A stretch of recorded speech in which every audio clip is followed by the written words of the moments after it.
Make up Paul Bogle and ask him because they use the army against him. Call forth for Sam Sharp and ask him because they use the state power against them.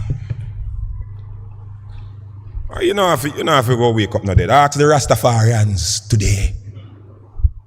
Ask Rastaman. I say I make a voice in the will. I want to make one little appeal as a voice in the will. I want to beg the security minister. Left Indy come alone.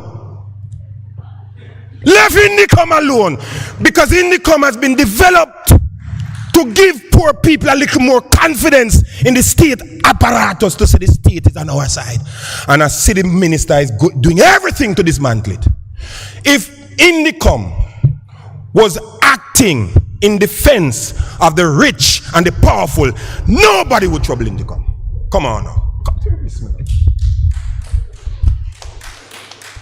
It's because Indicom is protecting the poor. And you know who them protecting the poor from? Them protecting the poor from the poor because police officers are not rich people picnic.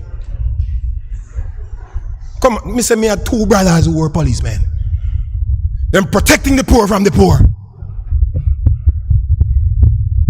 So when you have to go and mourn for a policeman who was cut down in the line of duty, you know, I got to no house up at Beverly Hills to mourn with his parents. A same place down in some of the inner cities. A little place named Glengolf when we grew up. That's where you go and mourn for them.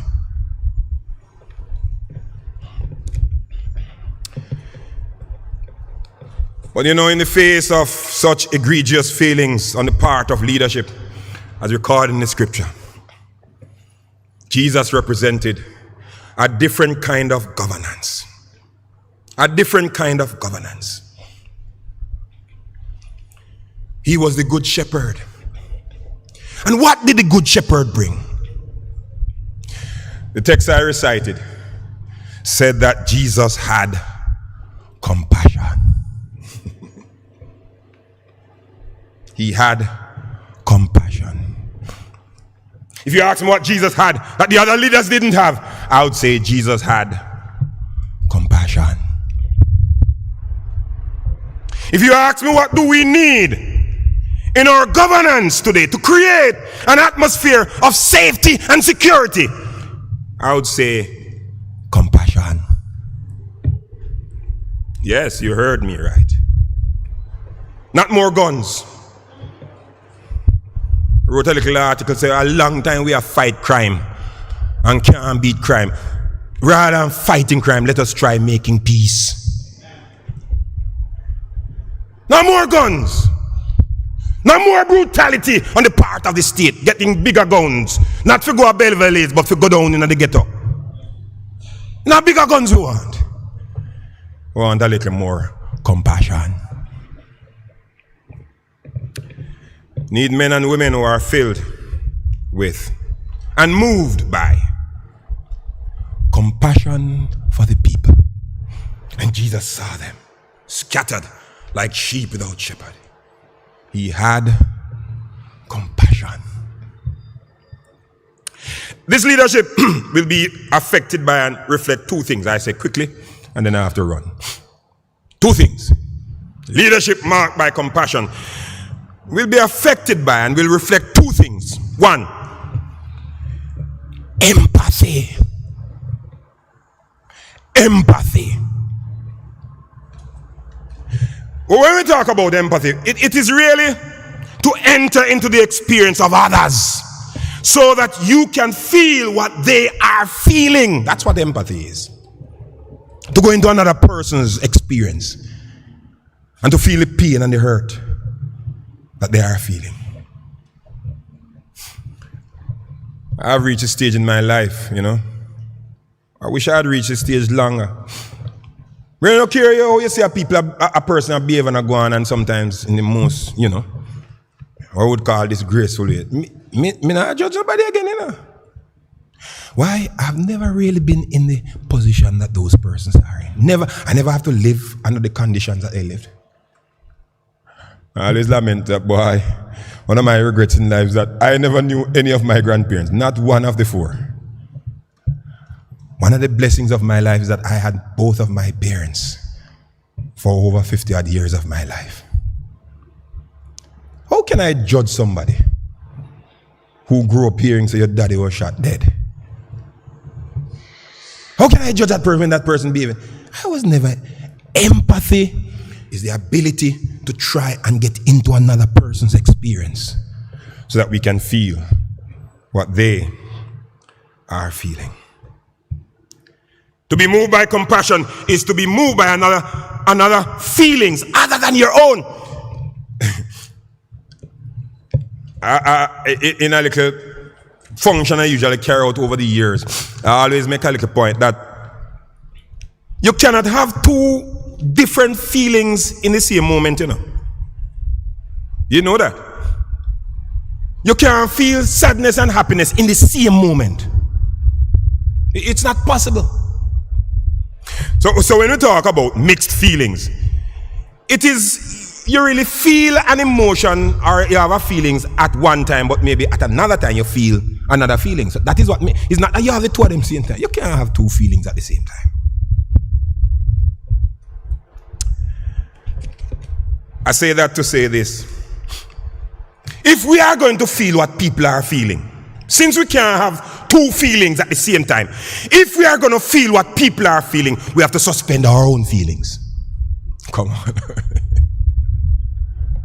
Suspend our own feelings. That is what Jesus, the Good Shepherd, did. Because if you look at the story, Mark tells us that Jesus and his disciples arrived at the place to escape the crowd and to get some rest and something to eat. That's what they wanted. The crowd was overbearing. Them tired, them weak. So them run away from the crowd. Figure a little time out for themselves. Lo and behold, before them reach the place, the same crowd confronted them. Come on now. You know what is the beauty in this story? Jesus didn't get angry with the crowd. He didn't get upset. He didn't become impatient. That would have been his natural feelings. Jesus suspended his natural feelings to feel with the crowd. He had compassion. Come on. That's empathy. Suspending your own feelings to engage in the feelings of others. Jesus suspended all that could have been his legitimate feelings to feel what they were feeling. That is what it means to have empathy. We need a governance that will not terrorize, but will empathize with those, especially those living in some communities. Those who disproportionately suffer from the prevailing atmosphere of insecurity. Because sometimes we seem to think that it's the big people who up in the hills are facing the greatest insecurity. They're not facing the insecurity. The other day I was talking to a security guard.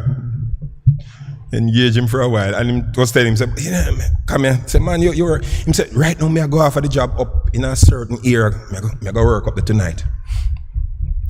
And you know what him say? He said, sometimes when I work in them areas, I wonder what them people that need security guard for. Because them have all the other apparatus. Them have the money.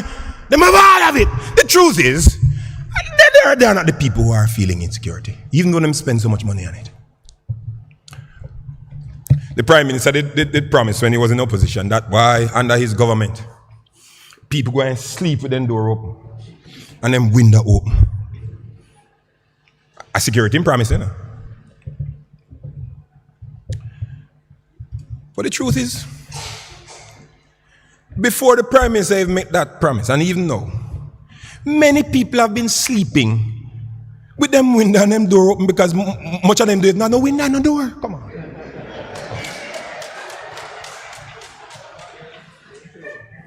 No window, no door for close. Governance need to reflect a little more empathy. When the Prime Minister promised that you can't sleep with the door open, are people who have doors who close, who have bars to put on. I know those people. Governance need to reflect a little more empathy for them. They are the ones, brethren. Sister Patsy in her wonderful testimony this morning as she spoke, it reminded me, this is a thing called COVID. It has dragged us through the valley of the shadow of death for near 2 years now. But them little people there, who have no door for close and window for close. For all their lives, they have been living in the valley of the shadow of death.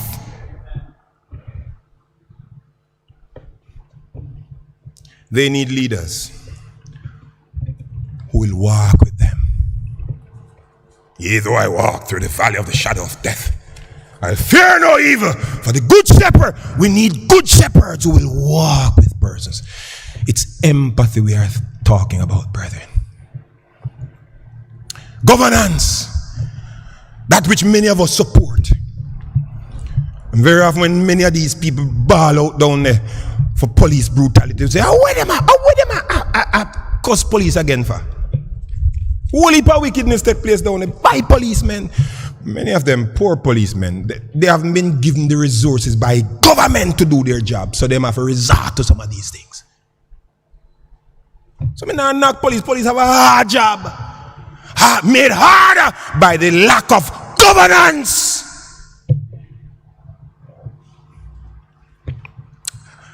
Let me say something secondly and close. Compassion will affect and reflect empathy. We need that in governance. Compassion will reflect mercy. Mercy. The crowd on which Jesus had compassion. You know, crowd is a mixed bag. In that crowd you had good and bad and indifferent, as the saying goes. In that crowd, Jesus had some friends, some relatives, but Jesus had some detractors and enemies in the crowd. But guess what? Jesus had compassion on all of them. Even those who had failed. Even those who probably had hurt him. In Bible study, I made a little point in relation to mercy. I did say it is what we all need. Every one of us need mercy. Every one of us have experienced failure and failed someone. Truth is, we might deem some persons to be more needful than others. But we all need mercy. The truth is, some might need more mercy than others. But we all need mercy. But it's Bob Marley. Bob Marley in that which is now an international anthem. One love. You know what that song is, Bob? One love, one heart. But that song was for more than just entertainment, you know. That song was for more than just feeling good, you know. One of the lines in that song that, in a sense, has always challenged me, if not haunt me, even as a church leader, is when Bob Marley asks the question, is there a place for the hopeless sinner who has hurt mankind to save his soul? Is there a place? I think that is a question of mercy. Question of mercy. In the governance to which we subscribe. The laws that we support. Is there a place for the hopeless sinner who has hurt mankind to save his soul? I think Jesus answered that question for us. I think Jesus answered that question for us when he told a parable concerning the lost sheep. You remember that parable? There are 99 in the fold. But this shepherd, who is not in the business of scattering sheep, will not countenance one of his sheep being outside of the fold. Even if that one is a hopeless sinner, come on, that has hurt the flock. Come on. Jesus said the good shepherd goes and finds that one sheep at great risk to his own life and brings that one sheep back home. Is there a place for the worthless and hopeless sinner? In God's governance, the answer is yes. And those who have been appointed as God's shepherds, given authority to be God's servants, as we engage governance, we must find a place for that hopeless sinner. In the face of what sometimes are unbelievable acts of cruelty and brutality, leading us to ask, how come? We need a governance of empathy and mercy if we are going to experience safety and security.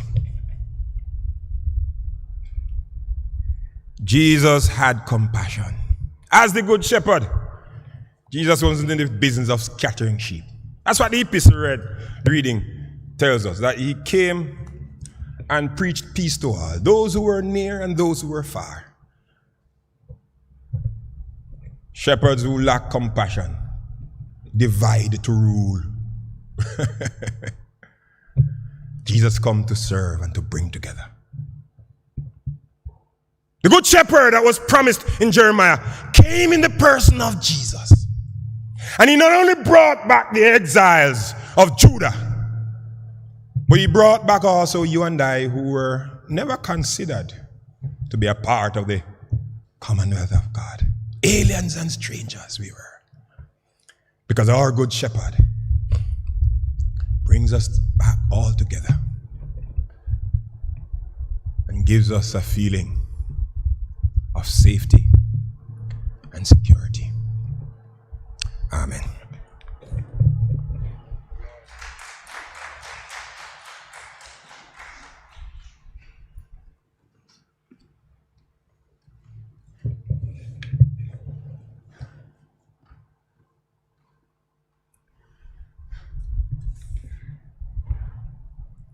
They were like sheep without a shepherd.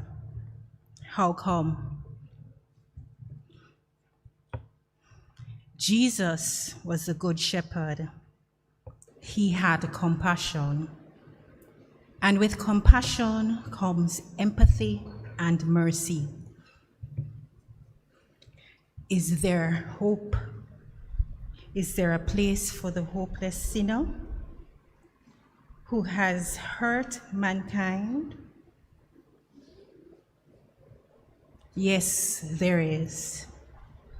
And it's through the good shepherd, Jesus Christ. We will stand for hymn of response, Just a Closer Walk.